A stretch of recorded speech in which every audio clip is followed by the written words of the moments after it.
యేసుక్రీస్తు వారి నామంలో చేరువచ్చిన అందరికీ నా వందనాలు. దేవుని యొక్క మహాకృపను బట్టి మనందరం ఈ రాత్రికాల కూడికి మనం హాజరవడానికి దేవుడు తన యొక్క మంచి కృపలో మనల్ని అందరినీ కాచుకొని ఉన్నారు. చూడండి, మొదటి కొరింథీయులకు రాసిన పత్రిక 6వ అధ్యాయము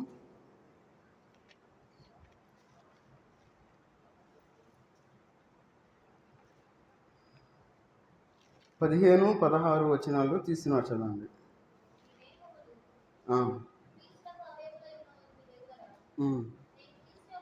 నేను క్రీస్తు యొక్క అవయములను తీసుకొని వేసి యొక్క అవయములుగా చేయుదున అదెంత మాత్రమును తగదు. వేసితో కలుసుకునివాడు దానితో ఏకదేహమై ఉన్నాడని మీరు ఎరగరా? వారిద్దరూ ఏక శరీరమై ఉందురు అని మోషే చెప్పుచున్నాడు కదా. అటువలే ప్రభువుతో కలుసుకునివాడు ఆయనతో ఏకాత్మై ఉన్నాడు. ప్రార్థన చేసుకుందాం. మహోన్నతుడైన దేవా, సర్వాధికారి దేవా, నీకు వందనాలు తండ్రి. ఈ రాత్రికాల సమయంలోనైనా ఈ రాత్రికాల కూడిక మేము ఏర్పాటు చేసుకోవడానికి మీరు ఇచ్చిన కృపను బట్టి వందనాలు చెల్లించుకుంటూ ఉన్నా తండ్రి. చేరువచ్చిన బిడ్డలను బట్టి వందనాలు తండ్రి. మేమందరం మీ యొక్క వాక్యంలో బలం పొందడానికి తగిన సహాయం చేయండి తండ్రి. చదవబడిన వాక్య భాగాన్ని మీరు దీవించి ఆశీర్వదించండి. మాకు కావాల్సిన ఆత్మీయ ఆహారం మాకు దయచేయండి. మీకు ఆత్మ ద్వారా మమ్మల్ని నడిపించమని, మీకు ఆత్మ ద్వారా మాతో మాట్లాడమని యేసుక్రీస్తు వారి నామంతో ప్రార్థించి అడిగి వేడుకుంటున్నాం తండ్రి. ఆమేన్. మనం చదువుకునే యొక్క వాక్య భాగాన్ని మనం చూసుకున్నట్లయితే మొదటి కొరింథీయులకు రాసిన పత్రిక 6వ అధ్యాయము 15, 16, 17 వచనాలు మనం చదువుకున్నాం. అయితే ఇక్కడ ఒక మాట మనకు కనబడతా ఉంది. మీ దేహములు క్రీస్తుకు అవయవములై ఉన్నాయని మీరెరుగరా? నేను క్రీస్తు యొక్క అవయవములను తీసుకొని వేసే యొక్క అవయములుగా చేయుదునా అదెంత మాత్రమును తగదు. ఎందుకు ఈ మాట చెప్తా ఉన్నారంటే, ఈ లోకంలో మనం జీవించేటప్పుడు మనం ప్రత్యేకమైన జీవితాన్ని మనం జీవించేవారుగా ఉండాలి. ఎవరైతే దేవునితో ఏకత్వాన్ని కలిగి ఉంటారో వారు లోకంలో కలిసి ఉంటారు. ఎవరైతే లోకంలో కలిసిపోయి ఉంటారో వాళ్ళని వేసితో కలిసి ఉంటున్నారు అని చెప్పి దేవుని యొక్క వాక్యం మనకి సెలవిస్తూ ఉంది. అందుకే అంటున్నాడు 17వ వచనంలో, అటువలే ప్రభువుతో కలుసుకునివాడు ఆయనతో ఏకాత్మై ఉన్నాడు. అంటే దేవునితో ఎవరైతే కలిసి ఉంటారో, దేవుని సన్నిధిలో ఎవరైతే ఉంటారో వారు దేవునితో ఏకాత్మై ఉంటారు అని చెప్పి సెలవిస్తూ ఉన్నారు. అయితే మనం దేవునిలో మనం కలిసి ఉండాలి, దేవునిలో ఉండాలి, దేవుని సన్నిధిలో ఉండాలి, దేవుని యొక్క సన్నిధికి వచ్చేవారుగా మనం జీవించాలి. అయితే ఒకవేళ మనం దేవుని సన్నిధికి రాకుండా ఉంటే మనం వేశ్యతో ఉన్నట్లు అని దేవుడు మనకు ఒక పోలిక చూపిస్తూ ఉన్నాడు. అంటే ఈ లోకంతో ఎవరైతే సాంగత్యం చేస్తూ ఉంటారో, ఈ లోకంతో ఎవరైతే కలిసి ఉంటారో వాళ్ళు వేశ్యతో ఉన్నారు అని చెప్పి చెప్తా ఉన్నారు. సరే, మన జీవితంలో ఏ విషయాల్లో మనం ప్రత్యేకంగా ఉండాలి అంటే మనం ప్రత్యేకమైన జీవితాలు మనం జీవించాలి అని చెప్పి ఇక్కడ మనకు కనబడతా ఉంది. అందుకంటున్నాడు అటువలే అంటే మనం ఎట్లా ఉండాలి, ఏ విధంగా ఉండాలి, ఏ విధంగా ఉంటే దేవునిలో మనం కలిసినట్లు, లేదంటే మనందరం ఎట్లా ప్రత్యేకించబడిన వారు. పరిశుద్ధులు అంటే ప్రత్యేకింపబడిన వారు అని అర్థం. పరిశుద్ధులు అంటే మనం పరిశుద్ధ జీవితాన్ని మనం జీవించేవారుగా ఉండాలి. చూడండి, మన దేవుడు ఎలాంటి దేవుడు అంటే, చూడండి, హెబ్రీ పత్రిక 7వ అధ్యాయము 26వ వచనం చదవండి. 7:26. పవిత్రుడును నిర్దోషియు నిష్కల్మషుడును పాపులలో చేరక ప్రత్యేకముగా ఉన్నవాడును ఆకాశ మండలము కంటే మిక్కిలి హెచ్చైన వాడునైనా ఇట్టి ప్రధాన యాజకుడు మనకు సరిపోయినవాడు. చూడండి, మన దేవుడు ఎలాంటి దేవుడు? ఆయన ప్రత్యేకముగా ఉన్నవాడు. మనం పూజించే దేవుడు ప్రత్యేకంగా ఉన్నాడు కాబట్టి మనం కూడా ఈ లోకంలో ప్రత్యేకంగా ఉండాలి. ఎవరైతే ప్రత్యేకమైన జీవితాన్ని జీవిస్తూ ఉంటారో వారు దేవుని సన్నిధిలో గడపడానికి ఇష్టపడేవారుగా ఉంటారు. ఎవరైతే ప్రత్యేక జీవితాన్ని జీవించకుండా ఈ లోకంలో జీవిస్తూ ఉంటారో వారు ఏం చేస్తారంటే లోకంలో కలిసిపోతారు, దేవునిలో కూడా ఏదో నామకార్థమైన భక్తి జీవించేవారుగా ఉంటాడు. అయితే మన జీవితంలో మన దేవుడు ఎలాంటి దేవుడు అంటే పవిత్రుడును నిర్దోషియు నిష్కల్మషుడును, పాపులలో చేరక ప్రత్యేకముగా ఉన్నవాడును. ప్రత్యేకమైన జీవితాలు మనం జీవించేవారుగా ఉండాలి.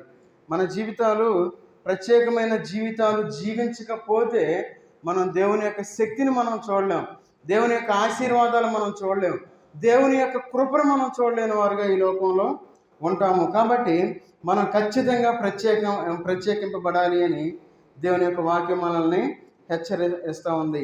ఈ ప్రత్యేకమైన జీవితాలు మనం జీవించాలి అంటే మొట్టమొదటిగా మనం ఏం చేయాలంటే మన యొక్క జీవితంలో మనకు తీర్మానం తీసుకునేవారుగా ఉండాలి. ఈ లోకంలో సహజంగా మనం ఒక నిర్ణయాలు తీసుకుంటూ ఉంటాం. నిర్ణయము అనేది ఏ విధంగా ఉండాలంటే మనం చనిపోయే వరకు ఆ నిర్ణయానికి కట్టుబడేవారుగా ఉండాలి. ఒకవేళ డిసెంబర్ 31వ తారీఖు ఆవేశంలో నిర్ణయాలు తీసుకుంటాం. ఏమని? ప్రతి సంఘగుడికి వస్తాను, అయ్యా నీకు వందనాలు, నన్ను ఇంతవరకు కాచి కాపాడావు, నీ యొక్క సన్నిధిలో నేను కనపడతానని చెప్పి ఒక నిర్ణయం తీసుకుంటాం.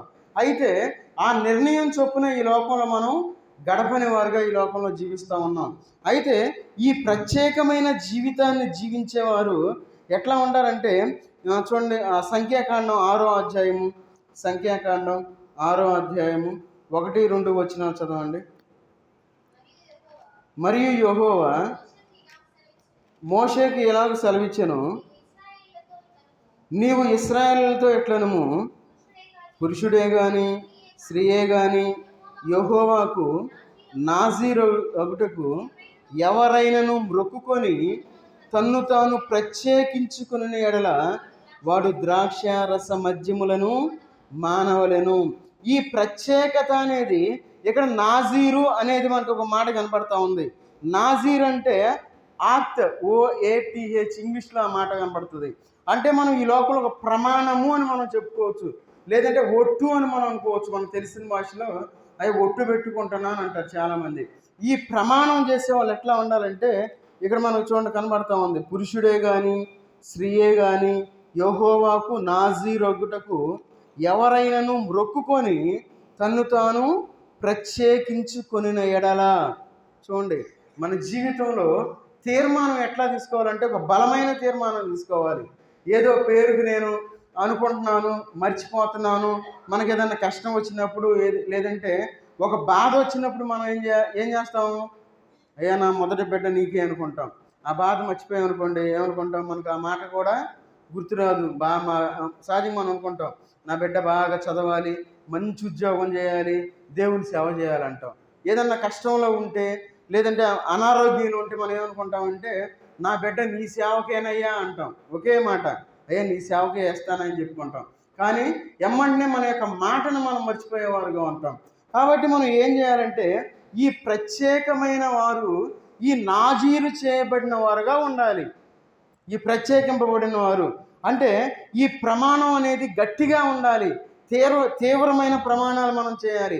ఏదో మర్చిపోయేవారుగా ఉండకూడదు.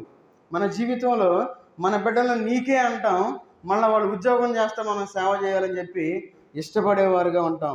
ఎప్పుడైతే మన జీవితంలో మనం దేవునికి అన్న తర్వాత మన బిడ్డను దేవునికి ఇచ్చేవారుగా ఉండాలి. ఒకవేళ మనం దేవునికి విరుద్ధంగా మనం ప్రవర్తిస్తే దేవుడే ఆ బిడ్డను దేవుని సన్నిధికి తీసుకొచ్చేవాడుగా ఉంటాడు. ఈ లోకంలో మనకి ఏదన్నా వస్తువు మనదైతే మనం ఏం చేస్తాం? గొడవ పెట్టైనా సరే ఆ వస్తువును మనం సంపాదించుకుంటాం. అలాంటిది అయ్యా నీదే అని మనం చెప్పిన తర్వాత దేవుడు వదులుతాడా? ఖచ్చితంగా వదలడు. ఏ పనిలోకి వెళ్ళినా మనకి విజయం అనేది ఉండదు. దేవుని యొక్క పనిలో దేవుడు తన యొక్క పని చేయించుకునేవాడుగా ఉంటాడు. కాబట్టి మనం ప్రత్యేకమైన జీవితాన్ని జీవించేవారుగా ఉన్నాం. కాబట్టి మనం బలమైన తీర్మానాలు తీసుకునేవారుగా ఉండాలి. చూడండి, న్యాయాధిపతుల గ్రంథం 13వ అధ్యాయము, న్యాయాధిపతుల గ్రంథం 13వ అధ్యాయము 5, 6, 7 వచనాలు చదవండి. 13, 5, 6, 7 వచనాలు. నీవు గర్భవతివై కుమారుని కందువు, అతని తల మీద మంగళకత్తి వేయకూడదు. ఆ బిడ్డ గర్భమున పుట్టినది మొదలుకొని దేవునికి నాజీరు చేయబడిన వాడై ఫిలిష్తీయుల చేతిలో నుండి ఇశ్రాయేలును రక్షింప మొదలుపెట్టుకొని ఆమెతో అనగా ఆ స్త్రీ తన పెనిమిటి యొద్దకు వచ్చి, దైవజనుడొకడు నా యొద్దకు వచ్చెను, అతని రూపము దేవదూత రూపమును పోలిని మిక్కిలి భీకరముగా ఉండెను. ఉమ్, ఉమ్. అతడు తన పేరు నాతో చెప్పలేదు, కానీ ఆలకింపుము, నీవు గర్భవతివై కుమారుని కందువు, కాబట్టి నీవు ద్రాక్షారసమే గాని మద్యమునే గాని త్రాగకుండుము, అపవిత్రమైన దేనినైనను తినకుండుము. ఆ బిడ్డ గర్భమును పుట్టినది మొదలుకొని చనిపోవు వరకు దేవునికి నాజీరు చేయబడిన వాడై ఉండునని నాతో చెప్పెను. చూడండి, కొన్ని బైబిల్లో ఏమని రాయబడిందంటే నాజీరు అనే దగ్గర దేవునికి వ్రతము చేయబడిన వాడై, నాజీరు దగ్గర వ్రతము అనే మాట వ్రాయబడింది. కొంతమంది ఈ లోకంలో అంటూ ఉంటారు, ఏమనంటే అయ్యా మా ఇంట్లో వ్రతం చేసుకుంటున్నాం అని చెప్పి హిందూ సహోదరులు అంటూ ఉంటారు, మా ఇంట్లో పలానా వ్రతం చేస్తున్నాం అంటే. ఈ వ్రతము అన్నప్పుడు ఆ ఒక్కరోజు వరకే వాళ్ళు చాలా జాగ్రత్తగా ఉంటారు. ఎందుకు? వాళ్ళు వ్రతం చేస్తూ ఉన్నారు కాబట్టి. మన జీవితంలో మనం ప్రత్యేకమైన జీవితాన్ని జీవించవలసిన వారుగా ఉన్నాం కాబట్టి మనం అలాంటి తీర్మానాన్ని మనం తీసుకోవాలి. అందుకంటా ఉన్నాడు ఇక్కడ ఆ చనిపోయే వరకు. అందుకే ఇక్కడ అంటా ఉన్నాడు ఏమనంటే పుట్టినది మొదలుకొని దేవునికి వ్రతము చేయబడిన వాడై ఫిలిస్తీన్ల చేతిలో నుండి ఇశ్రాయేలును రక్షింప మొదలుపెట్టినని ఆమెతో అనగా. చూడండి, మన జీవితంలో ఎప్పుడైతే తీర్మానము దేవుని యొక్క సన్నిధిలో ఈ యొక్క వ్రతము అనేది మనం తీసుకుంటే, లేదంటే మనం గట్టి తీర్మానం మనం తీసుకుంటే, నేను ప్రత్యేకమైన జీవితాన్ని జీవించాలి అనుకుంటే దేవుడు మనకి ఎన్నో గొప్ప కార్యాలు చేస్తాడని చెప్పి దేవుని యొక్క వాక్యం సెలవిస్తూ ఉంది. సంసోను తన యొక్క జీవితంలో ఎంతో బలమైన వాడుగా మనం చూస్తూ ఉన్నాం.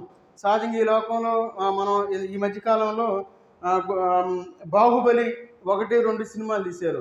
కొంతమంది దేవుని ప్రార్థనకి వెళ్ళిన ఒక అతను అంటా ఉన్నాడు, ఏమనంటే బాహుబలి బైబిల్ని చూసి తీసారంటా ఉన్నాడు ఆయన. నాకు నవ్వు వచ్చింది, ఇదేందా బాహుబలి బైబిల్ని చూసి తీసేదని అనుకున్నా నేను. అంటే బైబిల్లో సంసోను బలవంతుడిగా ఉన్నాడు కదా, ఈ సంసోన్ని బట్టి బాహుబలి సినిమా తీసాడంటా ఉన్నాడు. సరేలే, ఆయనకి అంత విశ్వాసం ఉంది, మంచి విశ్వాసి అంటే. అవిశ్వాసులు అట్లా మాట్లాడుతూ ఉంటారు. సరే, మంచి విశ్వాసం కలిగి ఉన్నాడు అని చెప్పి తనతో నేనేం మాట్లాడలా. మన జీవితంలో ఈ సంసోన్ని మనం గమనించినట్లయితే ఎంతో గొప్ప బలం కలిగిన వాడుగా మనం చూస్తూ ఉన్నాం. ఈ బాహుబలి ఎందుకు పనికిరాదు మనం అనుకుంటాం, నిజమే కావాలనుకుంటాం, కాదు. ఎంతో గొప్ప బలం కలిగిన వ్యక్తిగా మనం సంసోన్ని మనం చూస్తూ ఉన్నాం. ఈ సంసోను అంత బలం రావడానికి కారణం ఏంటి? ఒక తీర్మానం, ఒక ప్రత్యేకమైన జీవితాన్ని జీవించాడు కాబట్టి తన జీవితంలో బలము కలిగిన వాడుగా ఉన్నాడు ఈ సంసోను. కాబట్టి మన యొక్క జీవితంలో మనము బలము కలిగిన వారుగా ఉండాలి అంటే మనం ఒక తీర్మానం తీసుకుందాం. ఈ రాత్రికాల సమయంలో నేను ప్రత్యేకమైన జీవితాన్ని నేను జీవిస్తాను, ప్రత్యేకమైన నడవడిక నేను కలిగి ఉంటాను, ప్రత్యేకమైన సమయాన్ని దేవునికి నేను కేటాయించేవాడిగా ఉంటాను, కేటాయించేదానిగా ఉంటాను, ప్రత్యేకంగా నేను దేవునితో కలిసేవాడిగా ఉంటాను అని మనం దేవునికి ఒక తీర్మానం తీసుకొని ఈ లోకంలో మనం జీవించాలి. లేదంటే ఎలాంటి ఉపయోగం మన యొక్క జీవితంలో ఎలాంటి మనం ఆశీర్వాదాన్ని మనం చూడలేం. ఏదో నామకార్థంగా అందరితో పాటు మనం బ్రతికినట్టే బతుకుతాం. అందరూ మన జీవితంలో ఎలాంటి దీవెనలు మనం చూడలేం. అయితే మనం అనుకుంటాం, ఏందా దేవునికి ఎంత ప్రార్థన చేసినా నా ప్రార్థన వింటలేదు, దీని ఎంత వాక్యం చదివినా. మరి మనం దేవుని యొక్క వాక్యానుసారంగా మనం జీవించకుండా, మనం నాజీరు చేయబడిన వారుగా ఉండకుండా, మనం ప్రత్యేకింపబడిన వారుగా ఉండకుండా, మన ఇష్టానుసారంగా ఈ లోకంలో జీవిస్తూ దేవుని యొక్క ఆశీర్వాదాలు మన జీవితంలో చూడలేము. అందుకంటా ఉన్నాడు, మనం ఇంతకుముందు చదువుకున్నాం చూడండి, 2వ కొరింథీయులు రాసిన పత్రిక, ఇంతకుముందు 1 కొరింథీలో చూసాం, ఇప్పుడు 2వ కొరింథీలో చూద్దాం. 2వ కొరింథీయులు రాసిన పత్రిక 6వ అధ్యాయము 14 వచ్చిన చదవండి. మీరు అవిశ్వాసులతో విజ్జోడుగా ఉండకుడి, నీతికి దుర్నీతితో ఏమి సాంగత్యము, వెలుగుకు చీకటితో ఏమి పొత్తు. చూడండి, ఇక్కడ మీరు అట్లా చదువుకుండా వెళ్తే 18వ వచనం చివరి వరకు, ఆ అధ్యాయం చివరి వరకు అదే కనపడుతుంది. ఏమనంటే 18వ వచనంలో మనము దేవుని ఆలయమై ఉన్నాము. తర్వాత నేను వారిలో నివసించి సంచరింతును. అదే చివరిలో అంటది, మీరు నాకు కుమారులను కుమార్తెలను ఉందురని సర్వశక్తి గల ప్రభువు చెప్పుచున్నాడు. చూడండి, ఈ ప్రత్యేకమైన జీవితాన్ని మనం ఎప్పుడైతే కలిగిన వారుగా ఉంటామో అప్పుడు మనం అవిశ్వాసులతో మనకి సాంగత్యము ఉండదు. అవిశ్వాసులు ఏం చేస్తారంటే, అవిశ్వాసులు అంటే ఎవరు? లోకంలో ఉండేవాళ్ళు కదా అవిశ్వాసులు. అవిశ్వాసులు అంటే విశ్వాసం కలిగి విశ్వాసం యొక్క పరిమాణము తక్కువగా ఉన్నవాళ్ళు. అంటే మనతో పాటు ప్రార్థనకు వచ్చేవాళ్ళే విశ్వాసులు. అవిశ్వాసులు అంటే వారికి సరైన విశ్వాసం ఉండదు. వాళ్ళు ఏమంటారంటే, ఏందమ్మా వెళ్ళేది, ఏమరా సంపూర్ణ రాత్రి గూడుగా, ఏముందిలే పనికిళ్ళి వచ్చాం కదా, ఒళ్ళంతా నొప్పులు కొంటే పొడుగు అంటారు. ఏది మన పక్కనున్న విశ్వాసులే. వాళ్ళు అవిశ్వాసులు, మనకు తెలియదు. అయితే మనం వాళ్ళని విశ్వాసులు అని చెప్పి మనం భ్రమపడతాం. అందుకే ఇక్కడ అంటూ ఉన్నాడు, మీరు అవిశ్వాసులతో విజ్జోడుగా ఉండకూడదు. మనం అవిశ్వాసులతో సాంగత్యం కూడా చేయొద్దు అని దేవుని యొక్క వాక్యం మనకి సెలవిస్తాం. ఎందుకంటున్నాడు, వెలుగుకు చీకటితో ఏమి పొత్తు. ఈ లోపల మనం జీవించేటప్పుడు చాలా జాగ్రత్తగా ఉండాలి. ఎందుకంటే చీకటి కూడా మనకు వెలుగులాగా కనపడుతుంది. ఈ లోపల మనం చీకటిని చూసి ఇదే వెలుగు అనుకుంటాం. ఈ లోపల మనం జీవించేటప్పుడు మనం ఒక ప్రత్యేకమైన జీవితాన్ని మనం జీవించాలి. అప్పుడు ఏమవుతుంది, మన జీవితంలోనికి దేవుడు యేసుక్రీస్తు వారు వచ్చి మనలో నివసిస్తారు. ఎందుకంటే మనము జీవము గల దేవుని ఆలయమై ఉన్నాము. చూడండి, దేవుడు ఎక్కడ ఉంటాడు? మనలోనే ఉంటాడు. కాబట్టి మనం ప్రత్యేకమైన జీవితాన్ని జీవించేవారుగా ఉండాలి. చూడండి, మన యొక్క సహోదరుడు ఎవరు? తోమా గారు మన సహోదరుడే. ఎందుకంటే మనం విశ్వసించంగా మనం అవిశ్వాసంగా ఉంటాం కదా. అయితే ఈ తోమా గారికి దేవుడు ఒక మాట సెలవిస్తూ ఉన్నాడు. చూడండి, యోహాను సువార్త 20వ అధ్యాయము, యోహాను సువార్త 20వ అధ్యాయము 27వ వచనం చదవండి. 20:27. తరువాత తోమాను చూచి, నీ వేలు ఇటు చాచి నా చేతులు చూడుము, నీ చేయి చాచి నా ప్రక్కలో ఉంచి అవిశ్వాసివి కాక విశ్వాసివై ఉండుమనేను. చూడండి, ఇక్కడ తోమా గారు ఒక్కరే బయటపడ్డాడు. అంటే తోమానే అవిశ్వాసిగా ఉన్నారు, మిగతా వాళ్ళందరూ కరెక్ట్గానే ఉన్నారు. అయితే తోమా గురించి యేసుక్రీస్తు వారు ఒక మాట చెప్తా ఉన్నారు. ఏమని? నీవు అవిశ్వాసివి కాక విశ్వాసివై ఉండుమనెను. మన జీవితంలో అవిశ్వాసులుగా ఈ లోకంలో మనం జీవిస్తూ ఉంటాం. ఏమని ఆలోచిస్తామంటే, ఈ పని జరిగిద్దో లేదో, లేదంటే మనకున్న అనారోగ్యం పోయిద్దో లేదో, దేవుడు కార్యం చేస్తాడో లేదో, ఈ సమస్య పోయిద్దో లేదో అని మనం ఈ లోపల అనుకుంటూ ఉంటాం. అయితే మన దేవుడు ఏం చెప్తా ఉన్నాడు చూడండి, అవిశ్వాసివి కాక విశ్వాసివై ఉండుమనెను. మన జీవితంలో అవిశ్వాసులుగా మనం ఉండకూడదు. తోమా గారు చాలా చక్కగా ఆ గాయాల్లో ఏలు పెట్టి, తర్వాత ఆ యొక్క పక్కలో ఏలు పెట్టి అయినా చెయ్యి పెట్టి చూసి నమ్మాడు ఆయన. అదేవిధంగా కొంతమంది అంటారు, ఛాలెంజ్ చేస్తారు, ఏమని? నిజంగా నువ్వు దేవుడు అయితే ఇది జరిగిచ్చు అంటారు. నిజంగా దేవుడు అయితే ఈ రోగాన్ని తీసే అంటారు. నిజంగా నువ్వు దేవుడు అయితే ఆ స్థలాన్ని కొనే శక్తిని నాకు ఇయ్యి అంటూ ఉంటారు. నిజంగా నువ్వు దేవుడు అయితే నా ఇల్లు కట్టుకునే స్తోమతను నాకు ఇయ్యి అంటూ ఉంటారు. ఎవరికి మనం ఛాలెంజ్ చేస్తూ ఉన్నాం? స్వయాన దేవునికే మనం ఛాలెంజ్ చేస్తూ ఉంటాం, నిజంగా నువ్వు దేవుడు అయితే అని. చూడండి, అవిశ్వాసులు అట్లా మాట్లాడుతూ ఉంటారు మన జీవితంలో. అందుకే తోమ అవిశ్వాసంతో ఉన్నాడు, దేవుడిని నమ్మలా. యేసుక్రీస్తు వారు ఎట్లా వచ్చాడంటే, మీరు పిచ్చోళ్ళలాగా ఉండారు, దేవుడు అసలు చచ్చిపోయిన వాళ్ళు ఎట్లా వస్తారు, దెయ్యం ఇచ్చి ఉంటుంది, మీరు అబద్ధం చెబుతున్నారని చెప్పి తోమ అపోహపడ్డాడు. అయితే డైరెక్ట్గా తోమ దగ్గరకు వచ్చి యేసుక్రీస్తు వారు చెప్తాడు, ఏమని? నా యొక్క గాయాల్లో ఏలు పెట్టి నువ్వు అని చెప్పి యేసుక్రీస్తు వారు అంటారు. అదేవిధంగా మన జీవితంలో మనం అవిశ్వాసులుగా ఈ లోకంలో మనం జీవించకూడదు, మనం విశ్వాసులుగా జీవించాలి. ఎవరైతే విశ్వాసులుగా ఈ లోకంలో జీవించేవారుగా ఉంటారో వారు ప్రత్యేకంగా ఉంటారు. ఈ రాత్రికాల సమయంలో మనందరం ప్రత్యేకంగా ఇట్లా కూడుకోనగలిగాం. మనందరం ప్రత్యేకంగా రాత్రికాల సమయంలో మనందరికీ నిద్ర వచ్చింది. ఇప్పుడు రాని వాళ్ళకి నిద్ర వచ్చింది, వచ్చిన వాళ్ళకి నిద్ర వచ్చింది. అయినా మనం దేవుని సన్నిధికి వచ్చి ఎందుకు కూర్చున్నాం? మనందరం ఒక ప్రత్యేకమైన జనంగా ఉన్నాం. చూడండి, దేవుని యొక్క వాక్య భాగంలో మాట చూద్దాం. నెహెమీయా గ్రంథం 9వ అధ్యాయము, నెహెమీయా గ్రంథం 9వ అధ్యాయము 1-2 వచనాలు చదవండి.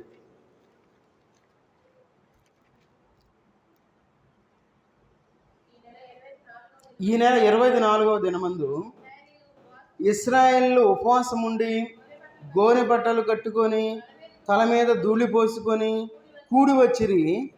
ఇశ్రాయేలు అన్యజనులలో నుండి ప్రత్యేకింపబడిన వారై నిలువబడి తమ పాపములు తమ పితరుల పాపములను ఒప్పుకొనురి.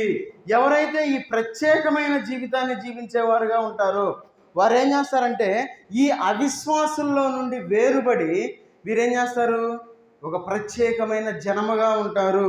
ఇక్కడ అదే వాక్యాన్ని మనం చూస్తూ ఉన్నాం. అందుకే ఇక్కడ చూడండి, ఈ నెల 24వ దినమందు ఇశ్రాయేలీలు ఉపవాసం ఉండి గోనె బట్టలు కట్టుకొని తల మీద ధూళి పోసుకొని కూడి వచ్చి వారందరూ ఒక నిర్ణయం తీసుకున్నారు. ఏమనంటే మనందరం ఉపవాసం ఉందాం, తల మీద ధూళి వేసుకుందాం, గోనె బట్ట కట్టుకుందాం, దేవునికి ప్రార్థన చేద్దాం అని ఒక తీర్మానం తీసుకున్నారు. అదేవిధంగా మనం ఒక నెలలో ఒక వారం, నెలలో ఒక రోజు సంపూర్ణ రాత్రి ప్రార్థన పెట్టుకుందాం అనుకున్నాం. ఏ ప్రార్థన? సంపూర్ణ రాత్రి ప్రార్థన. అనౌన్స్ చేసేటప్పుడు ఆ మాట నేను అనలేకపోతా ఉన్నా. ఎందుకంటే సంపూర్ణ రాత్రి అంటే మినిమం మనం 4-5 గంటల వరకు కూర్చోవాలి అక్కడ. అది సంపూర్ణ రాత్రి అని అనటానికి అవకాశం ఉంది. మనం మహా అయితే 12:30 వరకు ఉంటాం. మహా అయితే అది పావువంతు కూడా కాదు. మహా అయితే పావువంతు కూడా 9:30 నుండి 12:30 వేసుకోండి. 3 గంటలు ఆదివారం ఆరాధన చేసే టైము. అంటే ఒక పావు గంట కూడా మనం, ఒక పావు వంతు కూడా ఉంటుందా, సగం రాత్రి కూడా ఉంటుందా. మరి సంపూర్ణ రాత్రి ప్రార్థన అని ఎట్లా అనాలి? నాకు అనుభూతి కాల. అందుకే రాత్రికాల ప్రార్థనకి మీరు త్వరగా రండి అని చెప్పి అనౌన్స్ చేసింది. మన జీవితంలో ఈ ప్రత్యేకమైన జీవితాన్ని ఎవరైతే కలిగి ఉంటారో వారు ఏం చేస్తారంటే అవిశ్వాసంలో నుండి వేరుబడి, అప్పుడు ఎట్లయితే ఉపవాస ప్రార్థన చేయాలి, దేవుని సన్నిధిలో ప్రార్థించాలి, ఉపవాసం ఉండాలి, ధూళి వేసుకోవాలి, తల మీద గోనె పట్ట కట్టుకుందాం రండి అని చెప్పినప్పుడు ఎవరైతే దేవుని ప్రజలుగా ఉన్నారో వారు మాత్రమే వచ్చినట్లు మనం చూస్తూ ఉన్నాం. అందుకే ఇక్కడ అంటా ఉన్నారు ఏమనంటే అన్యజనులందరిలో నుండి ప్రత్యేకింపబడిన వారై నిలువబడి. మనందరం నిలవబడాలి దేవుని కోసం, దేవుని సన్నిధిలో ఉండడం కోసం. మనం ప్రత్యేకమైన జీవితాన్ని మనం జీవించేవారుగా ఉండాలి. మరి మన ప్రత్యేకత ఎక్కడ కనపడిద్ది?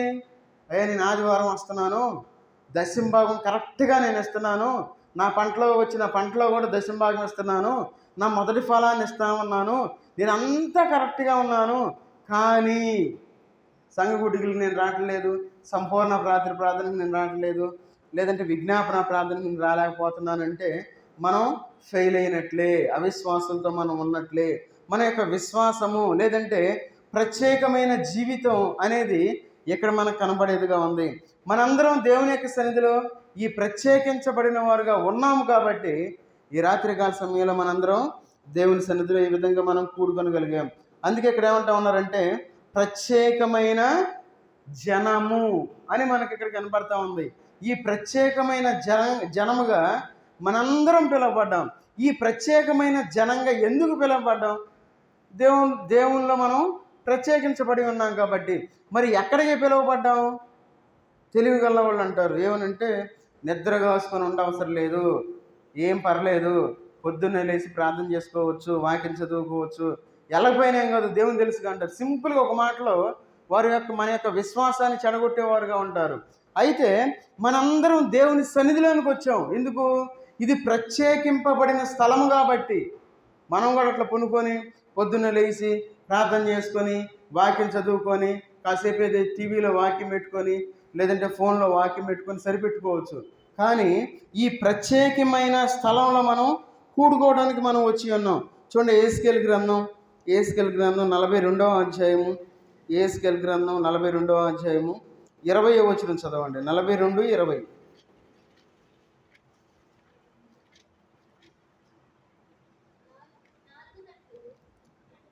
4 తట్లు అతడు కొలిసెను, ప్రతిష్ఠితమైన స్థలమును ప్రతిష్ఠితము కాని స్థలము నుండి ప్రత్యేకపరచుటకై దాని చుట్టూ నలుదిశల చచ్చగొప్పు గోడ కట్టబడి ఉండెను.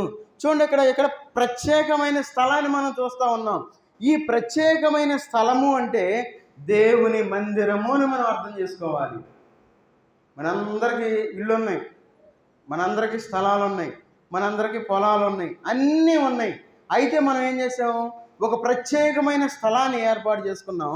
ఒక ప్రత్యేకంగా దేవుని కొరకు మనం కట్టుకొని ఉన్నాం. మనం ఎప్పుడైనా దేవుని సన్నిధికి రావాలి అంటే ఈ ప్రత్యేకమైన స్థలంలోనే మనం కూడుకుంటా ఉన్నాం.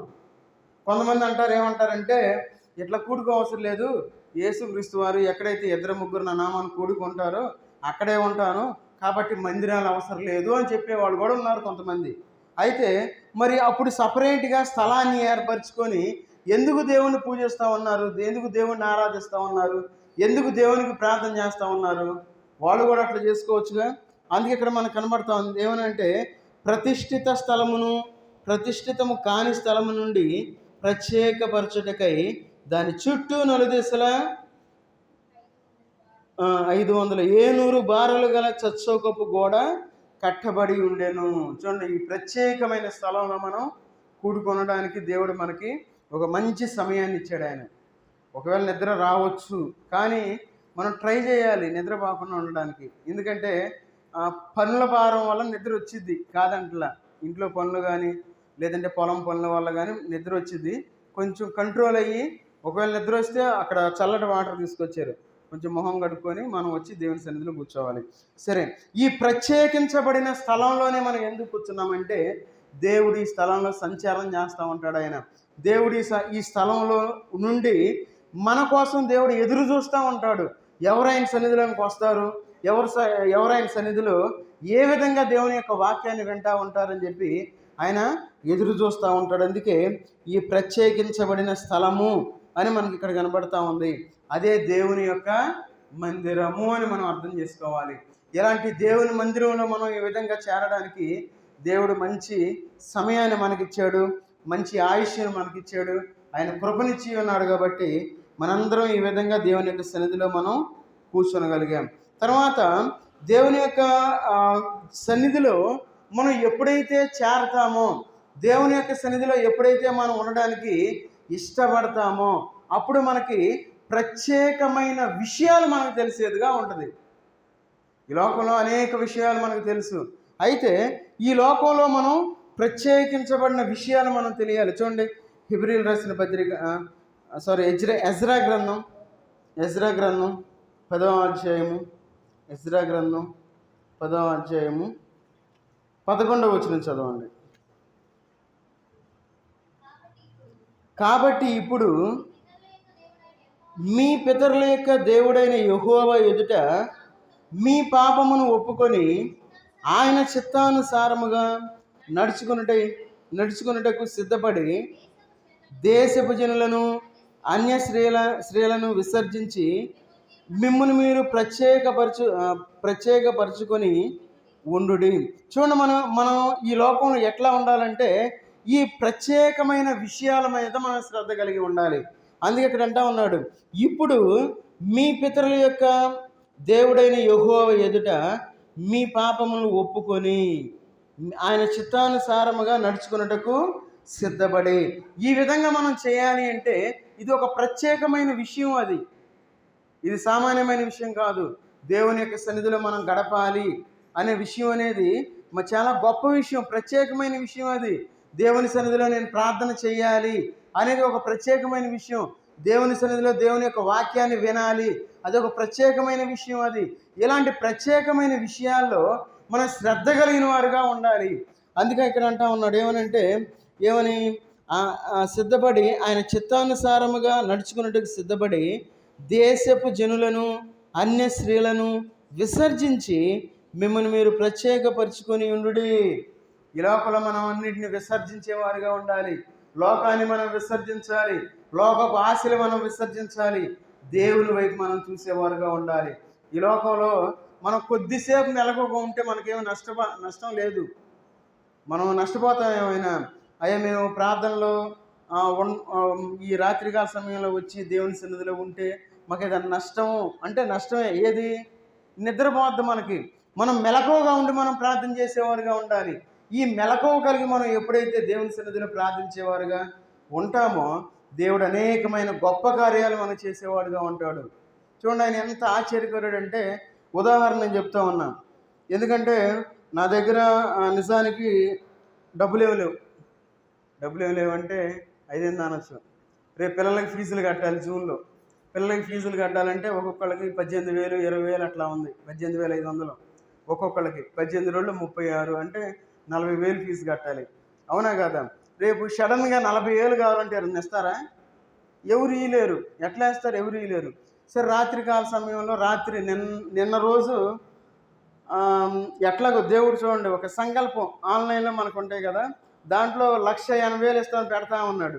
ఆలోచన వచ్చింది, అయ్యో పిల్లలకి ఫీజులు కట్టాలి, నేనేం చేయాలి అని చెప్పి నేను ఆలోచించి వాళ్ళ బుక్స్ కానీ ఏమైనా ఉంటాయి అని చెప్పి ఒక 60,000 తీసి అటు పక్కన పెట్టేశా. రేపు ఆ పిల్లలకి బుక్స్ కానీ ఫీజులు కానీ. చూడండి, మన జీవితంలో దేవుడు మనకి తెలియకుండానే, అంటే దేవుడు మనకి అంత ప్లస్ల్లో ఉంటే దేవుడు మనకు తోడుగా ఉన్నాడు అనుకుంటాం. మనం అంతా కలిగి ఉన్నప్పుడు ఏమి లేదు, మనం దేవుని వైపు చూడడం. ఒకవేళ నేను కూడా ఒక ఆర్టిఫిషియల్గా ఒక ఏలాగా చెప్పొచ్చాము అప్పుడు. నిజంగా అంటే మన జీవితంలో మనం అనుభవించి మనం చెప్పేవాళ్ళుగా ఉండాలి. ఒకవేళ అన్నీ ఉండి దేవుడు విశ్వాసంతో చూడాలని చెప్పి నేను చెప్పాను అనుకోండి, ఉపయోగం లేదు. ఏమీ లేనప్పుడు దేవుడు కార్యాలు చేసేవాడుగా ఉన్నాడు. చూడండి, ఎవరైనా ఇస్తారా సడన్గా నాకు ఎంత కావాలంటే డబ్బులు? ఎవరు. చూడండి, మన జీవితంలో మన దేవుడు ఆయన కార్యాలు చేసేవాడుగా ఉన్నాడు. నాకు అప్పుడు ఒక తలంపు కలిగింది. ఏమనంటే, ఒక వాటర్ది ఉంటుంది కదా, చల్లటి వాటరు, మామూలుగా నార్మల్ వాటర్ వస్తుంది కదా, అది ఒకటి తీసుకుందామని అనిపించింది నా మనసుకి. అనిపించి తర్వాత అనౌన్స్ చేద్దాం, ఒకవేళ ఎవరన్నా ముందుకు వస్తే, అది 8,000 నుండి 12,000 ఆ రేంజ్లో ఉంది. ఎవరన్నా ముందుకు వస్తే వాళ్ళ పేరు మీద తీసుకుందాం, రాకపోతే నేనే ఒకటి తీసుకుందాం అని చెప్పి డిసైడ్ అయిపోయాను. నేను ఎందుకు ఈ మాట చెప్తా ఉన్నానంటే, ప్రతి విషయంలో దేవుడు మనకు సహాయపడేవాడుగా ఉన్నాడు. ప్రతి కష్టంలో దేవుడు మన పక్కనే ఉండి నేను నీకున్నాను అని చెప్పి ఆయన ధైర్యం చెప్పేవాడుగా ఉన్నాడు. ఒకవేళ ఈ లోపల మనం జీవించేటప్పుడు మనకి కష్టం అనేది ఎప్పుడు తెలుస్తుంది? బాగా డబ్బు అవసరమైంది, రూపాయి రాలేదనుకోండి, అప్పుడు ఏమనిపించింది? డబ్బు అవసరం, రూపాయి వెళ్ళలేదు, అయ్యో ఏంది దేవా నేనేం చేయాలనుకుంటాం. చూడండి, మన జీవితంలో కష్టంలో ఉన్నప్పుడు, బాధలో ఉన్నప్పుడు దేవుడు మనకి సిద్ధపరిచేవాడుగా ఉన్నాడు. ఆయన ప్రతి అవసరాన్ని ఆయన తీర్చేవాడుగా ఉన్నాడు ఆయన. కాబట్టి మన యొక్క జీవితంలో మనం ఏం చేయాలంటే, ఈ ప్రత్యేకమైన విషయాల యందు మనం చూసేవారుగా ఉండాలి. ఒకవేళ నేను అనుకోవచ్చు, ఏముందిలే, ఏం వస్తుంది, ఏముందిలే, నేను కూడా ఏదో ఒకటి చూసుకుందాం అనుకోవచ్చు. దేవుడు తన్నుతాడు, ఒక దెబ్బ కొడతాడు, నన్ను ఇంకో దెబ్బ కొడతాడు. ఆల్రెడీ దేవుడు 2 సార్లు కొట్టాడు. మనపురం ఫైనాన్స్లో పనిచేసేటప్పుడు ఒక దెబ్బ కొట్టాడు, అది కూడా సేమ్ అదే కాలుకి. ఒక 6 నెలలు రెస్ట్ అన్నారు, ఆగిపోయా. తర్వాత మళ్ళీ ఖాళీగా ఉంటాను, అటు ఇటు తిరిగి అన్నిట్లో చేశా. చివరికి అక్కడ పనిచేసేటప్పుడు 18,000 అట్లా వస్తాయి అక్కడ నెలకి. బాగానే ఉందనుకున్నా, ఇంకొక దెబ్బ కొట్టాడు, ఏడకై నువ్వు వెళ్తావని చెప్పి. మన జీవితంలో కష్టం వచ్చినా, నష్టం వచ్చినా, బాధ వచ్చినా, ఎలాంటి సమస్య వచ్చినా మనం దేవుని వైపు చూసేవారుగా ఉంటే దేవుడు మన ప్రతి అవసరాన్ని తీర్చేవాడుగా ఉంటాడు. దేవుడు మన ప్రతి అక్కర్ని దేవుడు తీర్చేవాడుగా ఉంటాడు. నేను ఇంత ధైర్యంగా ఎందుకు చెప్తా ఉన్నాను చెప్పానుగా, ఏమీ లేవు, కానీ చూడండి దేవుడు ఎట్లా ద్వారాలు తెరిచేవాడుగా ఉన్నాడు. అది అప్పైన ఎవరేస్తారు మనకి? ఎవరు రూపాయి కొట్టనీయరు, మనవాళ్ళైనా సరే. మన జీవితంలో ఈ ప్రత్యేకమైన విషయాల యందు మనం శ్రద్ధ కలిగిన వారుగా ఈ లోకంలో మనం జీవించాలి. ఎప్పుడైతే ఆ విధమైన జీవితాన్ని మనం జీవించేవారుగా ఉంటామో దేవుడు మనకి ఆయన మన ముందుండి మనల్ని నడిపించేవాడుగా ఉంటాడు. మన బాధని దేవుడు మన బాధ చూస్తూ ఉంటాడు. దేవుడు మన యొక్క వేదన చూస్తూ ఉంటాడు. దేవుడు మన యొక్క సమస్యను చూస్తూ ఉంటాడు. మనం ఏం చేస్తామంటే, దేవుణ్ణి చూడవలసిన మనము మన బాధను మనం చూస్తూ ఉంటాం, మన సమస్యను మనం చూస్తాం. మనం ఎవరి వైపు చూడాలి? దేవుని వైపు చూడాలి. దాన్ని వదిలిపెట్టేసి మన పనుల్లో మనం ఉండి ఈ బాధలు, కష్టాలు, ఈ శ్రమలు, శోధనలను చూస్తా దేవుణ్ణి వదిలిపెట్టేసి ఈ లోకంలో మనం జీవించేవారుగా ఉన్నాం. కాబట్టి ప్రత్యేకమైన విషయాల్లో మనం ఆసక్తి కలిగిన వారుగా ఉండాలి. చూడండి, అపోస్తలుడైన పౌలు గారు, ఆయన కూడా ఒక ఆసక్తి కలిగిన వ్యక్తిగా మనకు కనపడతా ఉన్నాడు. చూడండి, అపోస్తల కార్యాలు 13వ అధ్యాయము, అపోస్తల కార్యాలు 13వ అధ్యాయము 2వ వచనం చదవండి.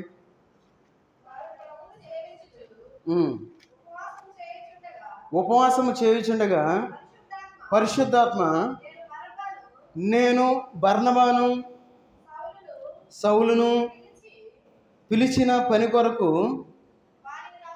వారిని నాకు ప్రత్యేకపరచుడని వారితో చెప్పాను. ఎవరిని పిలుస్తా ఉన్నాడు దేవుడు? ఎవరిని పిలిచాడు ఇక్కడ? బర్నబాను సౌలును. సౌలు ఎలాంటి వాడు? సౌలు గవర్నమెంట్ దగ్గర ఒక ఆర్డర్ తీసుకొని దేవుని యొక్క బిడ్డల్ని హింసించేవాడుగా ఉన్నాడు. సౌలు హింసిస్తూ ఉన్నాడు. అయితే ఈ పరిశుద్ధాత్మ మాట్లాడుతూ ఉన్నాడు ఏమనంటే, నేను చూడండి అక్కడ, సౌలును పిలిచిన పని కొరకు వారిని నాకు ప్రత్యేకపరచుడని వారితో చెప్పాను. చూడండి, పౌలుగా మార్చబడ్డాడు. అపోస్తలుడైన పౌలు ఆయన ఎంతో శ్రమ పెట్టాడు, శ్రమ పెట్టబడ్డాడు. అవునా కదా? చూడండి, అపోస్తలుల కార్యాలు 19వ అధ్యాయము 9వ వచనం చదవండి. 19:9. అయితే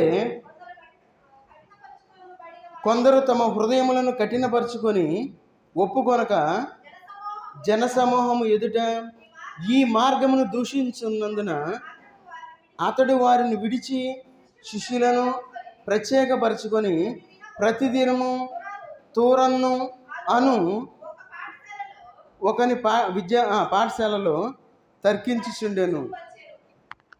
చూడండి, ఇక్కడ ఈ ప్రత్యేకమైన జీవితాన్ని ఎవరైతే కలిగి ఉంటారో వాళ్ళు ఏం చేస్తారంటే, ఇక్కడ చూడండి, ఇక్కడ ఉన్నారు, కొందరు తమ హృదయములను కఠినపరుచుకొని ఒప్పుకొనక. కఠినపరుచుకునే మనసు మనం కలిగి ఉండకూడదు, కఠినపరచుకోకూడదు.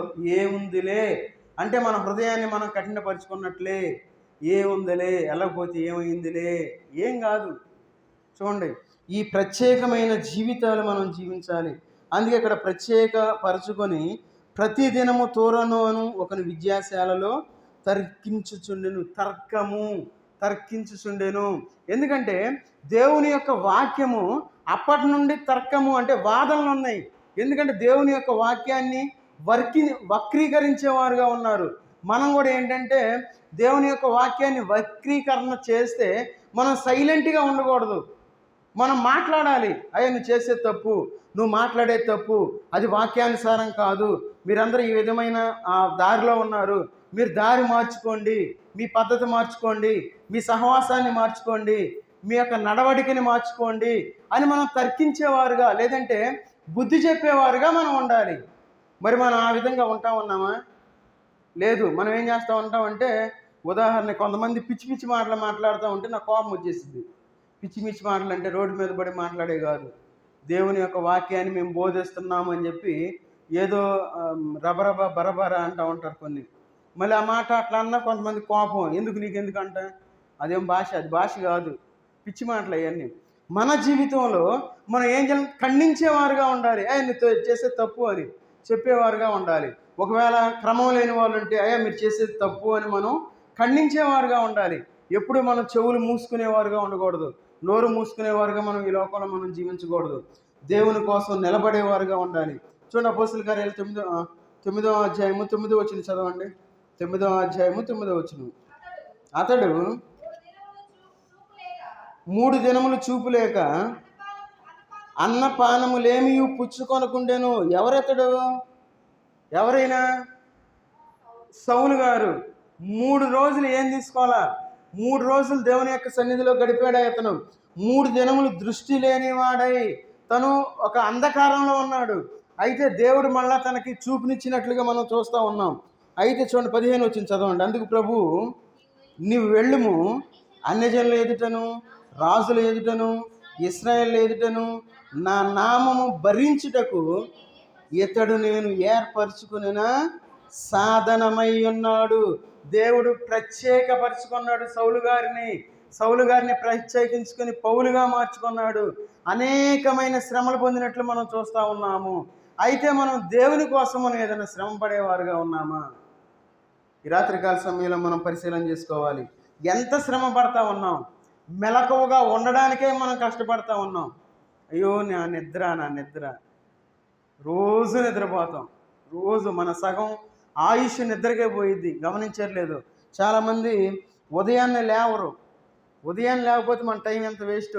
ఉదయాన్నే లేవాలి, ఏది చేసినా చేయకపోయినా. అంటే మనం నిద్రిస్తున్నాము. మనం సహజంగా ఏమంటాం?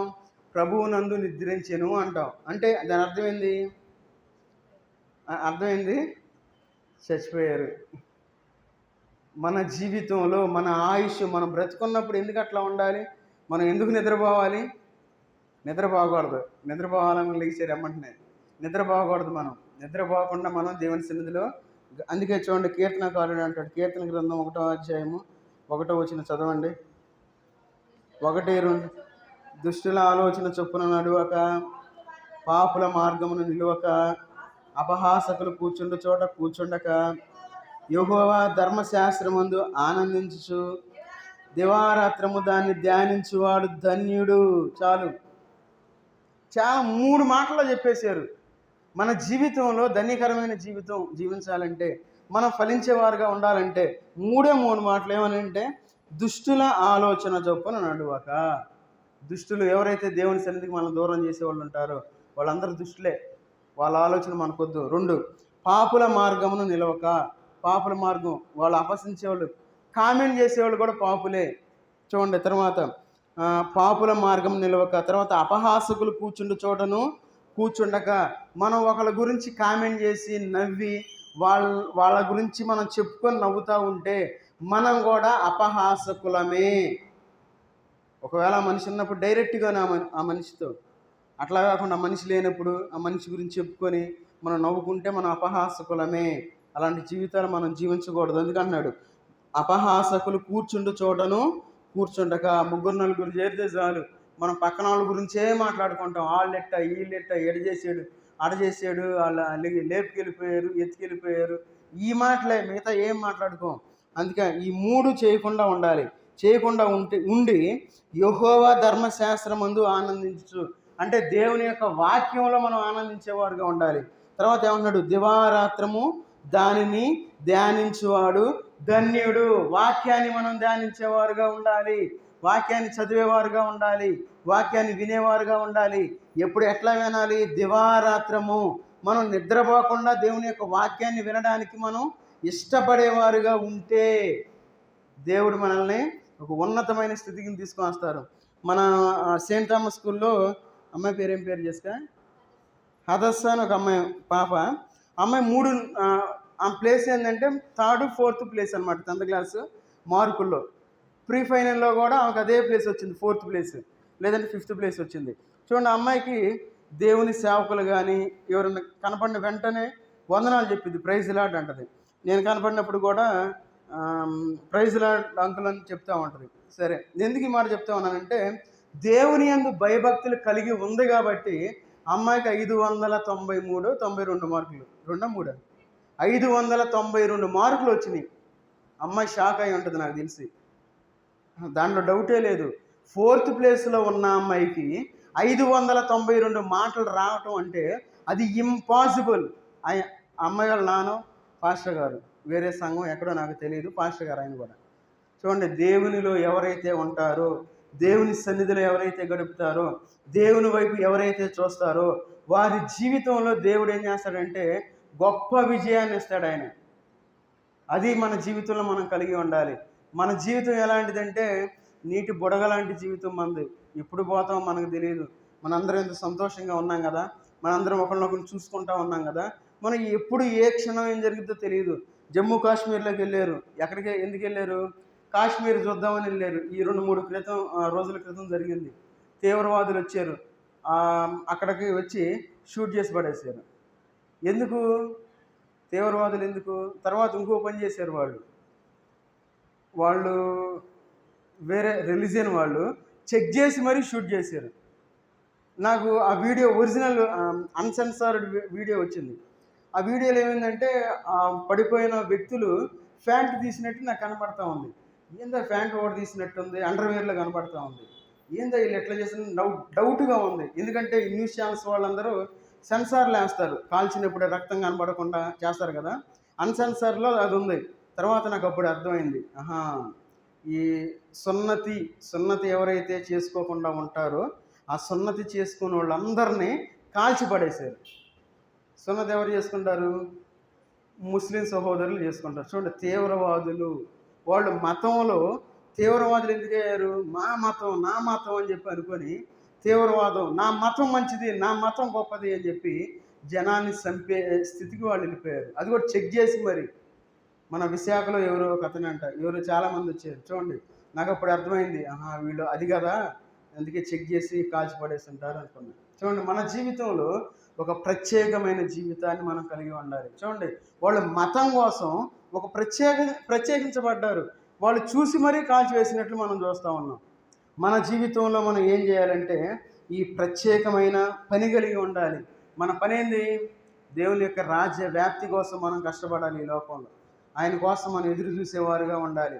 చూడండి, ఎందుకు పనికిరాని కోసం జనాలు అట్లా ఏదో చేయాలని పాకులాడుతూ ఉంటే మరి మనం ఎంత శ్రమ పడుతున్నాం. మన మందిరంలో ఉదాహరణకి మనందరం దేవుని పని చేసేవారుగా ఉండాలి. ప్రతి ఒక్కరూ సంవత్సరానికి ఒక్కళ్ళని తీసుకొస్తే చాలు. ప్రతి సంవత్సరానికి ఒక్కళ్ళు చాలు. ఇప్పటికి ఎంతమంది అయి ఉంటారు? మనది 1985లోనో 6లోనో ఇప్పుడు మొదలుపెట్టారు. ఇప్పుడు పాత సంఘం. మరి మనం ఎందుకు అభివృద్ధి చెందలేకపోతా ఉన్నాం? ఎందుకంటే ఏందో నా పని నాకు నేనే వస్తున్నాను, వెళ్ళిపోతున్నాను. చాలా జాగ్రత్తగా ఉండాలి ఈ లోకంలో. చూడండి, అందుకే అంటున్నాడు కీర్తన గ్రంథంలో ఏమని, అతడు నీటి కాలవల ఓరం నాటబడినదై ఆకు వాడక తన కాలమందు ఫలమిచ్చి చెట్టు వలె ఉండెను, అతడు చేయునిదంతయు సఫలమగును. అది secret. Boost the secret of our energy కాదు, వాక్యం మన యొక్క జీవితంలో సీక్రెట్. ఈ రహస్యాన్ని మనం తెలుసుకోవాలి. ఎవరైతే సహోదరుడు నాతో అంటా ఉన్నాడు, ఏమంటా ఉన్నాడంటే, అన్నా నేను ఎన్నో ప్రయత్నాలు చేశాను ఉద్యోగాల కోసం, ఎన్నో రకాలుగా చాలా కష్టపడ్డాను, చాలా బాధపడ్డాను. అయితే నేను దేవుని సన్నిధిలో ఉండడానికి ఇష్టపడ్డాను, దేవుని సన్నిధిలో ప్రార్థన చేస్తూ ఉన్నాను.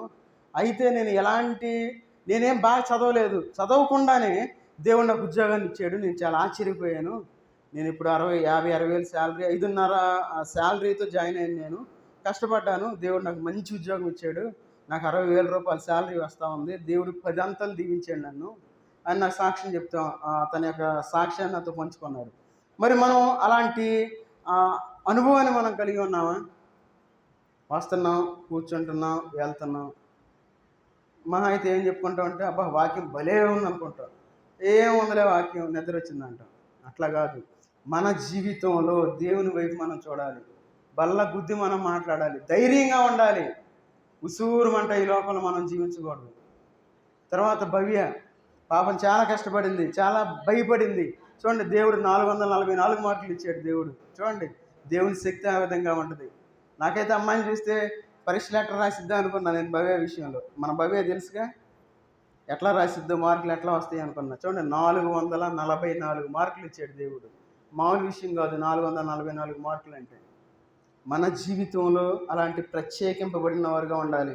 ఆ రోజు పరీక్షలు రాయడానికి వచ్చినప్పుడు ప్రార్థన చేసుకోవడానికి ఉపవాసం ఉండి ప్రార్థన అంతా అయిపోయిన తర్వాత అప్పుడు ప్రార్థన చేయించుకొని మంచినీళ్ళు తాగింది అమ్మాయి. చూడండి, దేవుడు గొప్ప కార్యాలు చేసేవాడుగా ఉంటాడు మన జీవితంలో. మనం ఎక్కడికెక్కడో మనం చెప్పుకోవసరలా, మన మధ్య జరిగిన విషయాలు ఇవన్నీ. నేను ఎక్కడున్నా చెప్పట్లా. కాబట్టి ఈ యొక్క రాత్రికాల సమయంలో మనందరం తల్ల వంచి, అందరం కాదు, స్త్రీలు ఎంతమంది ప్రార్థన చేసేవాళ్ళు ఎంతమంది అన్నారు? ఆపేసాను. ఎందుకంటే అందరూ ప్రార్థన చేస్తే అందరూ